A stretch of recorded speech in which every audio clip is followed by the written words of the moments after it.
Peddapalli media మిత్రులకు ప్రత్యేక ధన్యవాదాలు తెలియజేసుకుంటున్నాను.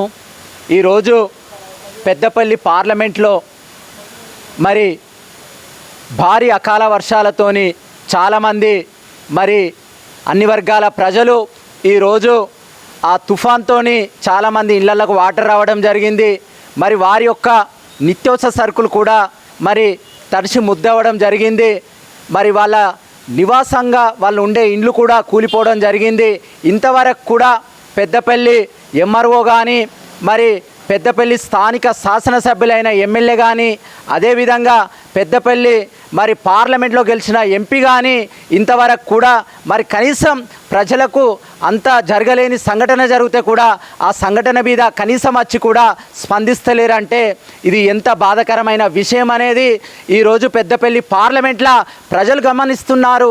ప్రజలు విశ్వాసంగా ఓటేసి గెలిపించుకుని ఎమ్మెల్యే ఎంపీలు వేస్తే కనీసం ప్రజలకు కష్టాలు వస్తే కూడా కనీసం మరి అందుబాటులోకి రాలేని పరిస్థితి కనిపిస్తుందని అంటే వీళ్ళు పేద ప్రజలకు న్యాయం చేస్తాం, అభివృద్ధి చేస్తామనే ఆలోచన విధానంతో రాలేదనేది ఈరోజు స్పష్టంగా పెద్దపల్లి పార్లమెంట్లో కనిపిస్తుంది.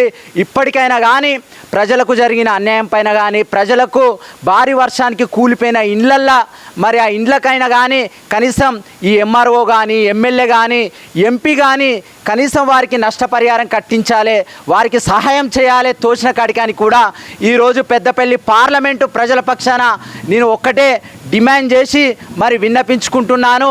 ఇప్పటికైనా కానీ ఈ స్థానిక ఎమ్మెల్యే కానీ ఎంపీ కానీ స్పందించి మరి పెద్దపల్లి పార్లమెంటు ప్రజలకు అండగా నిలవాలని కూడా ఈరోజు నేను కోరుతున్నాను.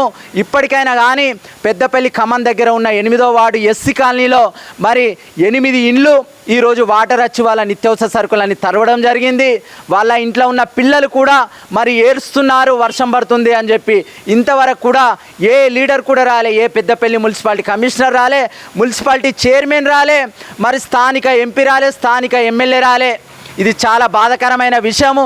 ఇప్పటికైనా స్పందించాలి, మరి ప్రజలకు వాళ్ళకు ఆర్థిక సహాయాలు అందించాలి, వారికి నిత్యావసర సరుకులు అందించాలని కూడా ఈరోజు పెద్దపల్లి పార్లమెంటు ప్రజల పక్షాన నేను లీడర్లను వేడుకుంటున్నాను.